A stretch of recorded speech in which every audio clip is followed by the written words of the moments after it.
너희가 성경을 연구하는 것은 영원한 생명이 그 안에 있다고 생각하기 때문이다. 성경은 나에 대하여 증언하고 있다.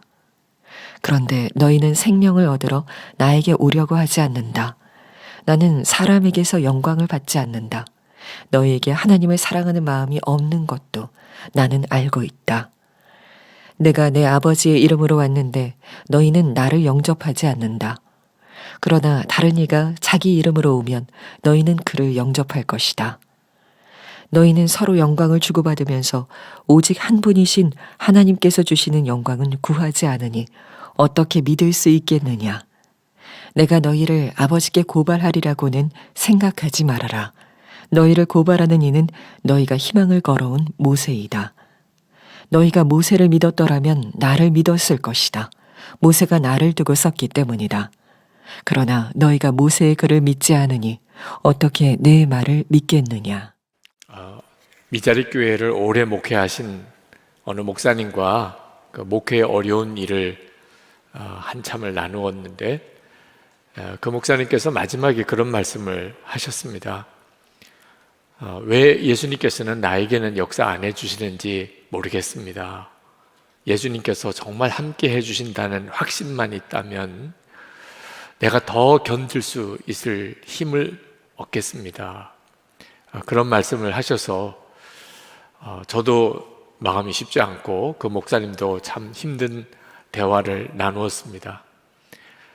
그 목사님의 탄식만이겠습니까? 얼마나 많은 그리스도인들이 주님께서 정말 함께 하시는가?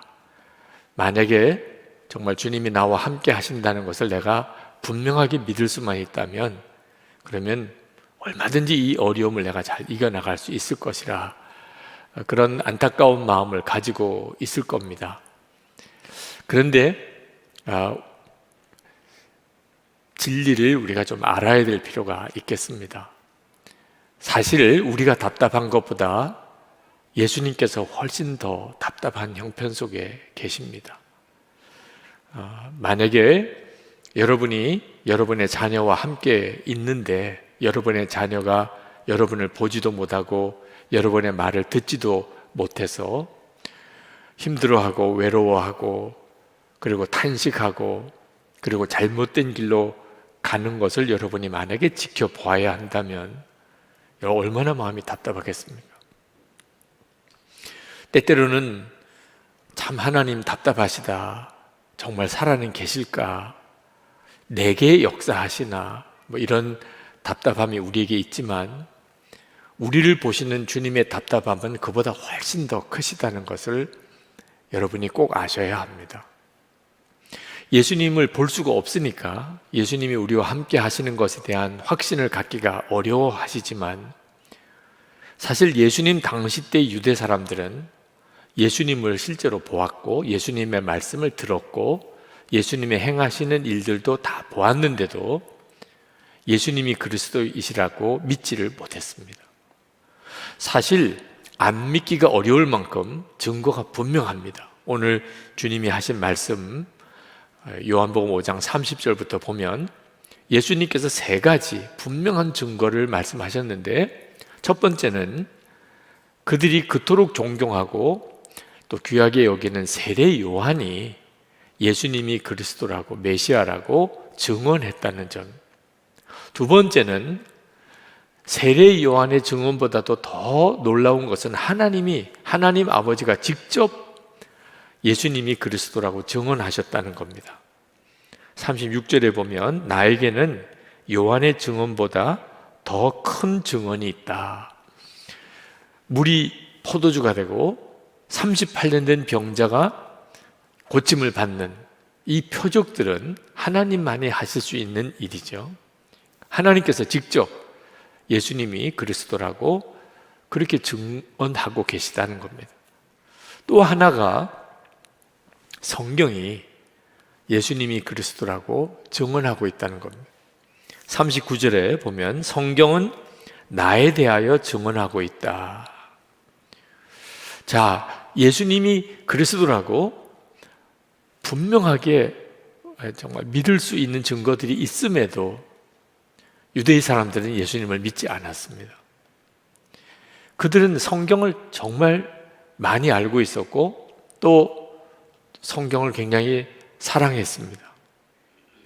율법이 있다는 것을 자부심을 가지고 있었고 또 율법을 그들은 그냥 주야로 묵상하는 사람들이었는데도 예수님이 그리스도인 것을 알지 못했던 이유가 뭘까요? 말씀하고 말은 하지만 예수님께서 그 말씀이 그 마음속에 있지 않다고 이야기하셨어요. 38절에 보면 또 그 말씀이 너희 속에 머물러 있지도 않다. 유대 사람들은 그러면 율법을 읽고 연구한 건 다 뭡니까? 그들은 율법을 통하여 자기들의 종교적인 신분을 유지하고 세상의 어떤 영광을 누리는 일에 자기들이 율법을 알고 있다는 것을 과시하려고 했을 뿐입니다. 그들은 하나님을 믿는다고는 했지만 실제로 마음속에 하나님을 사랑함이 없었어요. 42절에 예수님이 이렇게 말씀합니다. 너희에게 하나님을 사랑하는 마음이 없는 것도 나는 알고 있다. 이 말씀이 저는 굉장히 두려운 말씀으로 다가왔어요. 하나님을 믿지만 하나님을 사랑하지는 않는다. 실제로 하나님을 믿는다는 많은 사람들이 그 마음의 중심에 하나님을 사랑하는 마음은 없는 경우가 많습니다. 이런 경우를 종교 생활을 한다고 말을 합니다. 그들이 하나님과 실제적인 교제가 없고 하나님을 사랑하지 않으니까 실제로 그 마음에 있는 동기는 전적으로 세상적인 영광을 추구하는, 그리고 자기 자신의 어떤 자랑을 얻으려고 하는 것, 거기에만 온통 관심이 있는 겁니다. 그래서 예수님이 나사렛 출신이고 목수였다는 것 때문에 그들은 예수님이 그리스도이실 것이라고 꿈에도 생각하지 않은 겁니다. 그들 마음속에 있는 것이 세상 영광이고 자기 자랑밖에 없는 사람이기 때문에 예수님을 정말 하찮게 본 거죠. 만약에 예수님이 제사장이나 바리새인처럼 오셨다면 아마 예수님에게 관심이 있었을 거예요. 43절, 44절에 이렇게 말씀합니다. 다른 이가 자기 이름으로 오면 너희는 그를 영접할 것이다. 너희는 서로 영광을 주고 받으면서 오직 한 분이신 하나님께서 주시는 영광은 구하지 않으니 어떻게 믿을 수 있겠느냐. 유대 사람들은 모세의 율법을 대단히 중요하게 여겼습니다. 근데 모세가 율법을 기록할 때 예수 그리스도를 바라보면서 기록했다고 모세가 증언해요. 그리고 예수님이 그리스도이신 것을 우리에게 믿게 하려고 사실 율법을 쓴 겁니다. 그런데 유대 사람들은 그 율법을 가지고 예수님을 십자가에 못 박습니다. 그래서 45절에서 모세가 너희를 고소할 것이라 그렇게 말씀을 한 겁니다. 하나님을 믿으면서도 실제로 말씀은 마음속에 없고 하나님을 사랑하는 마음이 없이 그렇게 하나님을 믿는다고 하였기 때문에 예수님을 눈으로 보고도 주님의 말씀을 듣고도 예수님을 믿을 수가 없었던 거예요. 이런 경우를 율법주의적인 신앙, 종교생활이라고 말하는 겁니다. 지금도 하나님께 예배하는 이들 중에 그런 성향을 가지고 있는 분들이 있습니다. 이것이 우리를 굉장히 두렵게 하는 거예요.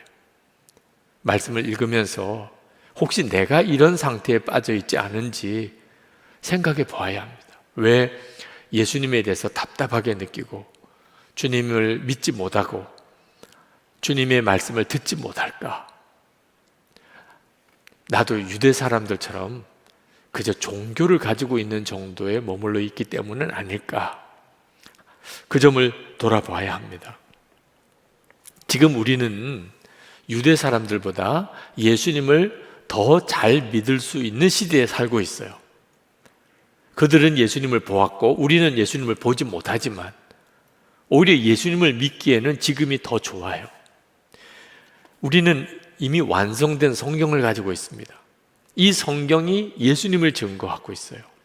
그래서 설교를 듣지 않아도 그냥 성경만 읽었는데도 예수님을 믿게 된 역사가 수도 없이 많습니다. 또 하나 2000년 우리 교회의 역사가 예수님이 그리스도이신 것을 분명하게 증거해 주고 있어요.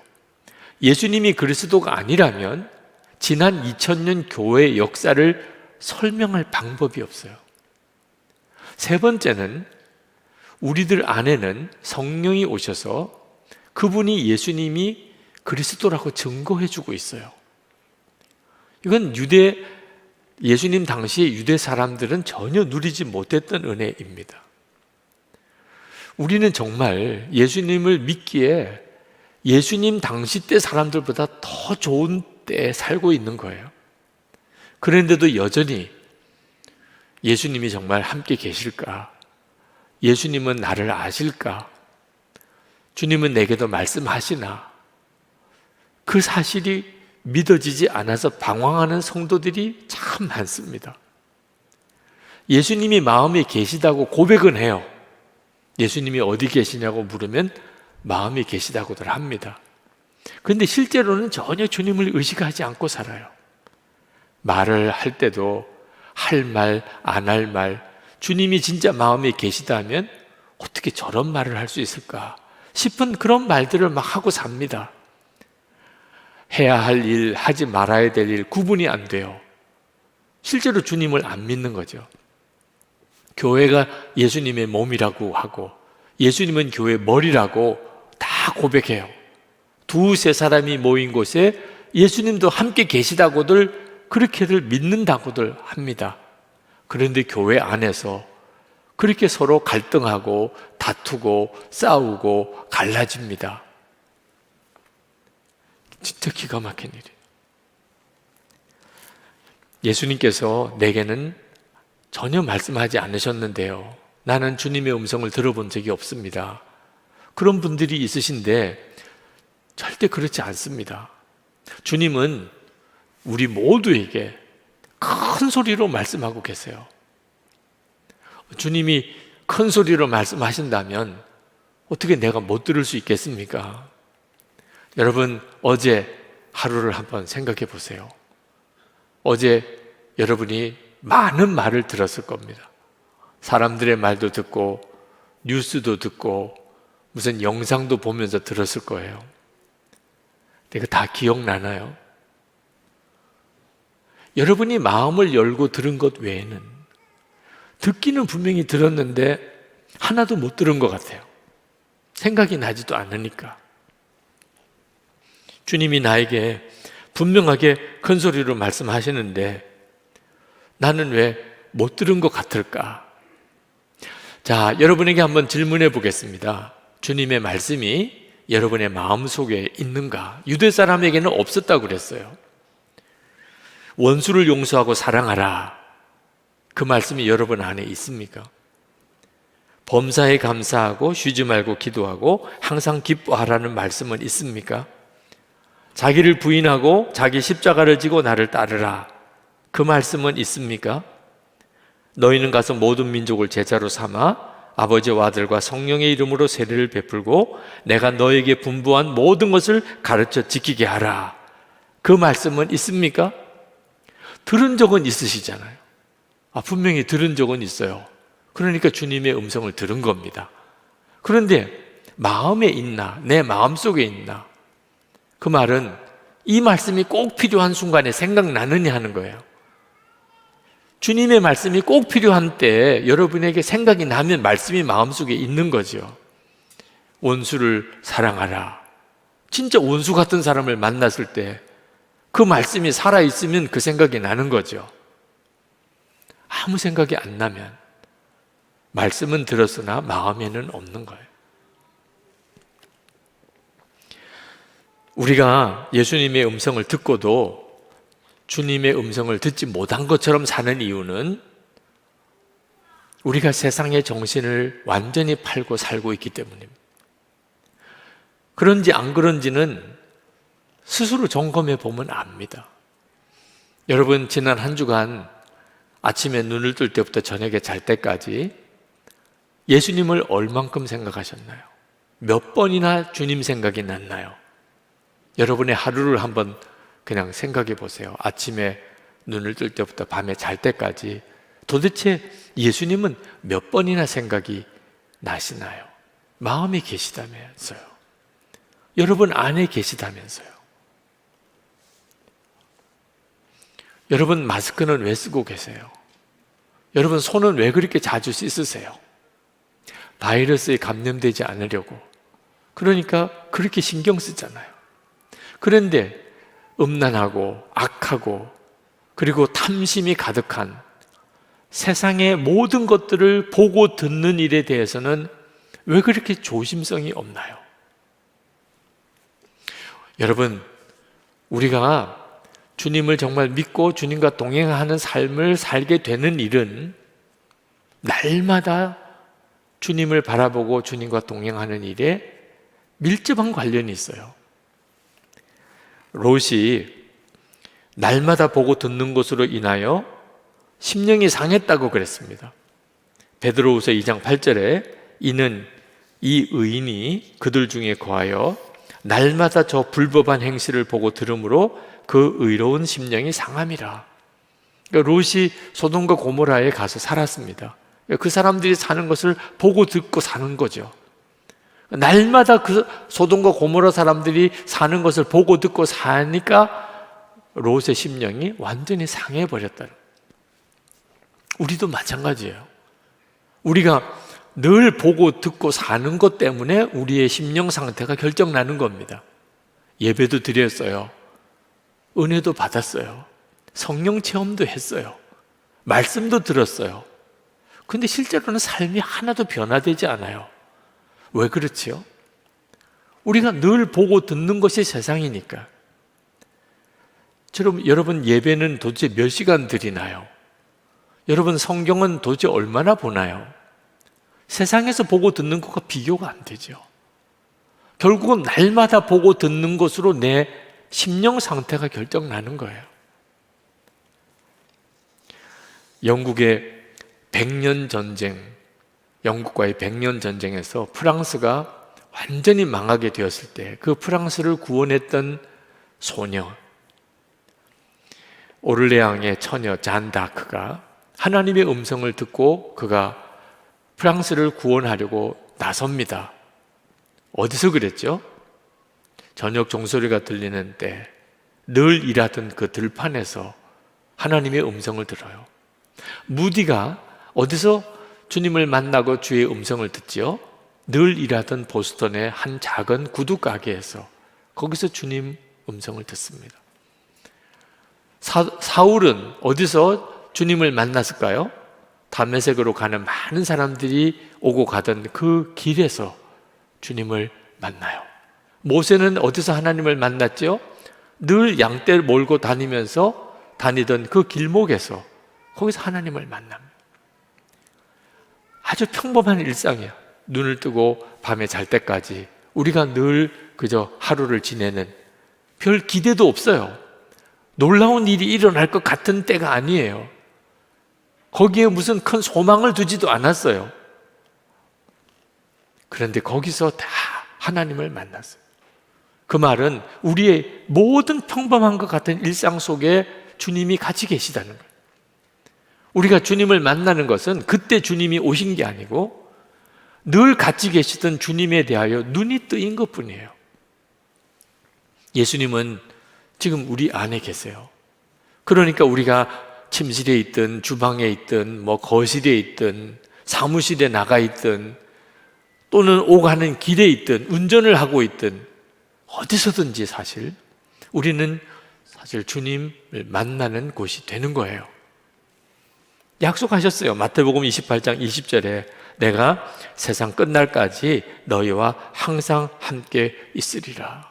이것이 우리에게 준 약속이고 지금 그 약속이 우리 가운데 온전히 이루어졌어요. 보이지 않으시는 예수님을 어떻게 내가 보고 그 주님과 동행할 수 있을까? 조건은 오직 하나예요. 예수님 그리스도께서 여러분 안에 거하신다는 것을 진짜 믿을 때예요. 저는 예수님에 대한 갈망이 대단히 큽니다. 여러분도 그렇겠지만 저도 주님을 만나고 더 알게 되고자 하는 소원이 간절해요. 늘 기도할 때마다 주님 더 알기 원합니다. 주님 더 만나기 원합니다. 심지어는 이렇게 길을 혼자 걸어갈 때도 마음속에서는 그 기도가 계속 나와요. 그런데 한 번은 주님께서 제 마음속에 그런 생각으로 응답을 주시더라고요. 너는 그 은혜를 감당할 수 있겠느냐? 주님께서 주시는 말씀이 이게 무슨 의미일까 하는 생각을 해보았습니다. 유대 사람들이 예수님이 그리스도라는 증거가 그렇게 많은데도 그들은 끊임없이 예수님에게 표적을 구합니다. 예수님이 하나님이 보내신 메시아인 줄 우리가 어떻게 믿으라는 겁니까? 그렇게 표적을 많이 주셨는데도, 말씀을 주셨는데도 그들은 끊임없이 표적을 구해요. 우리 주님이 그것 때문에 너무너무 답답해 하셨는데, 내가 꼭 그와 같은 처지에 지금 있구나, 그 생각이 들은 거예요. 이미 예수님이 제 안에 거하시는 것을 분명히 알고도, 그걸 제가 이렇게 설교하고 늘 가르치면서도, 주님, 제가 주님을 더 알기 원합니다. 주님을 그렇게 더 알기 원하는 것이 저에게 다 유익할까요? 그렇다면 주님이 늘 보여주셨겠죠. 사도 바울이 다메섹에서 주님을 만날 때처럼, 그죠? 물로 포도주를 바꿀 때 그때 그 기적이 일어난 것처럼 제 삶 속에 늘 그렇게 하셨겠죠. 그게 내게 유익하다면. 그런데 실제로 그런 많은 은혜의 체험, 놀라운 체험들을 한 것 때문에 미혹을 받은 사람도 많아요. 오죽했으면 사도 바울이 자기가 받은 은혜의 체험이 워낙 크니까 하나님께서 자기에게 가시를 주셨다. 교만하지 않게 하려고. 그러니 주님을 더 체험하려고 하는 일이 사실 나에게는 유익한 게 아닐 수 있다는 것을 깨달았어요. 그러고 보니까 충분해요. 하나님이 저에게 주신 은혜는 부족함이 없어요. 이미 제 안에 오셨는데 무슨 더 큰 은혜를 구할 게 있겠어요. 그래서 그 다음부터는 주님 충분합니다. 예수님 한 분이면 충분합니다. 그렇게 바뀐 거예요. 주님 더 체험하게 해주세요. 그런 기도가 이제 다 없어지고, 주님 충분합니다. 제 안에 이미 계신 주님. 근데 그 고백이 나오면서부터 실제로 제 삶 속에 주님이 함께 하시고 주의 말씀을 깨닫고 듣게 하는 은혜가 더 놀라우게 열렸어요. 잔느 규용 부인이라고 계신데 17세기 분입니다. 이분은 성직자도 아니고 신학자도 아니세요. 그런데 그분으로 인하여 하나님의 귀하게 쓰시는 종들이, 은혜의 눈들이 열렸어요. 앤드류 머레이 선교사님, 또는 중국의 워츠만 리, 또는 중국의 선교사인 허드슨 테일러 선교사, 너무나 많은 하나님의 귀한 사람들이 이 잔느 규영을 통하여 주님과의 인격적인 교제에 눈이 뜨였어요. 이분이 쓰신 책 중에 순전한 사랑이라는 책에 보면 이 잔느 규영 부인이 주님을 만나고 싶었어요. 근데 주님을 만나려면 자기가 거룩한 사람이 되어야 한다는 생각을 했습니다. 그래서 주님을 만나는 은혜를 받으려고 거룩한 삶을 살려고 무던히 애를 씁니다. 항상 자기를 살펴보고 조심하고 죄 짓는 거 있을 때마다 회개하고.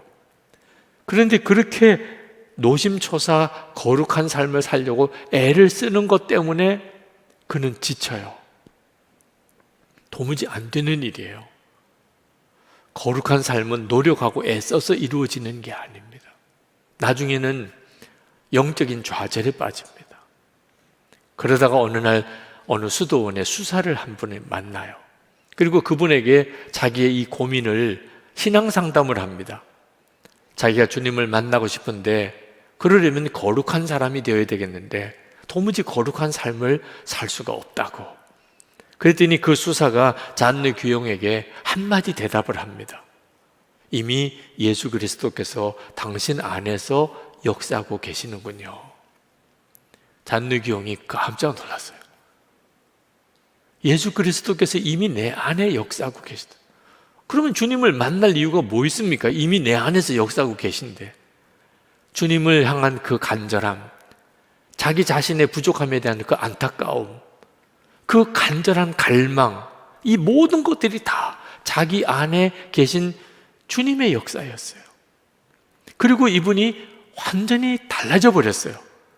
이제는 주님 더 만나주세요, 주님 만나고 싶습니다가 아니었어요. 주님이시군요. 주님이 말씀하시는 것과 주님의 인도하심에 대해서 눈이 열렸어요. 그 책 속에서 그분은 이렇게 말했습니다. 주님이 영혼 안에서 일하고 계시다는 사실을 전에는 몰랐습니다. 여러분, 예수님께서 여러분과 함께 계시지 않다가 계시는 것이 아닙니다. 여러분이 깨닫지 못하다가 깨닫게 된 거예요. 이미 여러분들은 주님의 여러분 안에 계시는 삶을 살고 있어요. 그러니 오늘도 예배를 드리고 영상으로 이 예배도 드리는 거예요. 주님이 여러분을 이끄시고 계세요. 세상 사람들은 전혀 알지 못하는 책망도 느끼고, 그러니까 우리 안에 회개가 일어나는 거죠.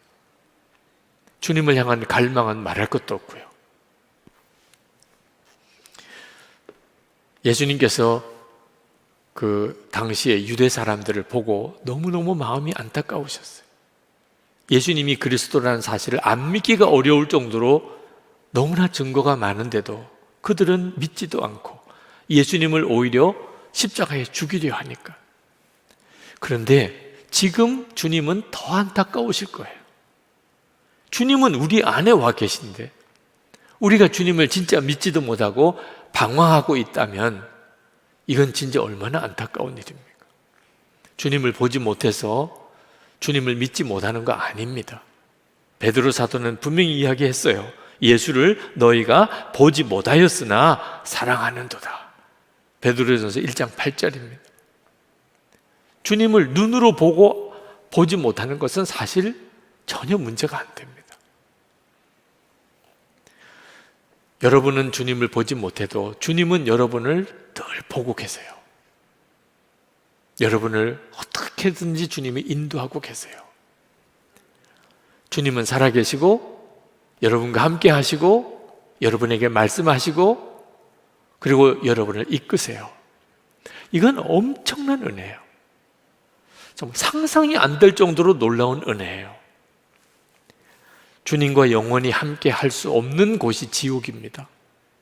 지금 지옥과 같은 삶을 사는 사람이 많아요. 주님과 전혀 상관없는 삶을 사는 거죠. 죽기 전에 그들이 예수님을 믿고 구원받아야 될 이유가 거기에 있어요. 죽을 때까지도 주님과 상관이 없이 살면 진짜 끔찍한 거죠. 그 말은 뒤집어 이야기하면 예수님과 늘 함께하는 삶이 천국의 삶이에요. 그게 바로 천국의 삶의 핵심이에요. 예수님과 늘 함께하는 삶.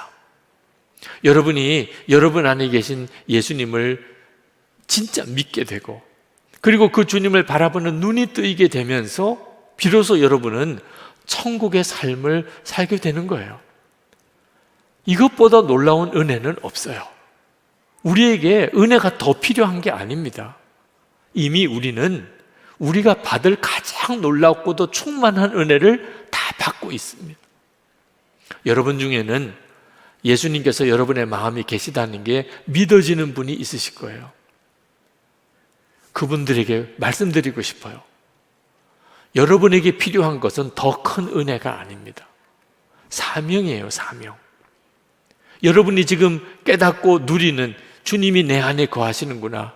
이 사실을 다른 사람들도, 다른 교인들도, 다른 교회에도 그 은혜를 누릴 수 있게 기도하고 또 그렇게 섬기는 일, 그게 우리에게 필요한 거예요. 여러분, 이미 여러분 안에 주님이 계시다는 것을 정말 깨닫고 믿어졌다면 이제는 그 주님과 함께 동행해 사는 삶을 살기를 매 순간 힘쓰고 그리고 매일 그걸 기록해 보세요. 주님과 늘 동행하는 그 감각을 잃어버리지 않기 위하여 기록하는 거예요. 그리고 그 기록한 일기를 다른 분들에게 나누세요. 그걸 귀찮게 여기지 마세요. 부담스럽다고 생각하지 마세요. 지금 이 세상은 하나님을 부정하는 것이 대세예요. 예수 믿는 성도들조차도 예수님이 마음에 계신 것을 진짜 믿지 못하고 살아요. 이런 세상에서 한 사람이라도 더 주님을 바라보게 하고 주님을 바라보자고 하고 그래서 주님을 바라보게 되는 일은 이건 얼마나 놀라운 일인가요? 사방이 적으로 둘러싸여 있습니다. 그럴 때 여러분, 아군이 한 사람이라도 더 생기는 일은 그건 얼마나 놀라운 일인가요? 여러분 혼자가 되어 보셨나요? 주님을 진짜 믿는 사람은 나 한 사람밖에 없는 것 같아. 이게 얼마나 힘든 상황인지 아십니까? 한 사람이라도 더 주님을 바라보고 주님과 동행하는 사람이 되도록 하는 일이 그게 바로 예수 동행 운동이고 영적 대각성을 위하여 기도하는 거예요. 은혜는 받기만 하면 다 메말라 버립니다. 사명을 깨닫고 하나님이 주신 은혜를 나누려고 하면 그 은혜는 엄청난 풍성함이 돼요. 여러분들 스스로가 살아요. 마태복음 6장 33절 말씀해 보면 너희는 먼저 그의 나라와 그의 의를 구하라. 그리하면 이 모든 것을 너에게 더하시리라. 오늘 저는 여러분에게 어떤 결단의 기도를 꼭 드려야 되겠다 그런 마음이 든 것이 있습니다. 여러분 중에 지금 예수님이 내 마음에 거하시는구나, 계시구나, 이게 믿어진 사람들에게 부탁드리고 싶은 거예요. 지금 나만 그런 믿음을 가지고 끝날 문제가 아닙니다. 예수를 믿는 성도들이라면 누구나 다 주님이 함께 계신 것을 진짜 믿어지고 그 주님을 바라보는 삶을 살아야 돼요. 우리 교회만 주님과 동행하는 것으로 만족하면 안 돼요. 우리나라의 모든 교회가 다 주님을 바라보는 눈이 뜨여야 합니다. 하나님, 저를 쓰세요. 저를 증인으로 삼으세요. 우리 가족, 우리 친척들, 우리 교회, 우리 한국, 우리 나라에 영적 대각성이 일어나는 일에 하나님 저를 쓰십시오. 저를 증인 삼으세요. 저를 통해서 역사하세요. 주님이 함께 계신 것을 저를 통해 드러내세요. 그렇게 여러분 자신을 정말 주님께 드리고자 하는 결단이 있으신 분들, 그분들은 좀 일어나서 기도해 주세요. 주님, 저를 사용해 주세요. 주님, 제 안에는 주님이 계신 걸 제가 압니다. 그런데 이건 저만 가지고 누릴 은혜가 아니라고 믿습니다. 주님, 저를 사용하셔서 우리 가족들이 알게 되고 또 내 주변에 있는 사람들이 깨닫게 되고 다른 교회도 알게 되고 세계 열방이 이 부흥이 임하게 그렇게 잘 사용해 주소서. 저를 통하여 주님의 말씀이 더 분명하게 들리고 주님과 늘 동행하는 삶이 실제가 되게 해 주옵소서. 혹시 일어나지 못하신 분들도 여러분 자신이 주님을 바라보는 눈이 열리기를 기도하십시오. 저와 정말 같이 계십니까? 그러면 제가 주님을 보게 해주세요. 주님의 말씀을 듣게 해주세요. 지금 주님이 저와 함께 계심을 분명히 알게 해 주옵소서. 우리 다 같이 통성으로 기도하겠습니다. 은혜와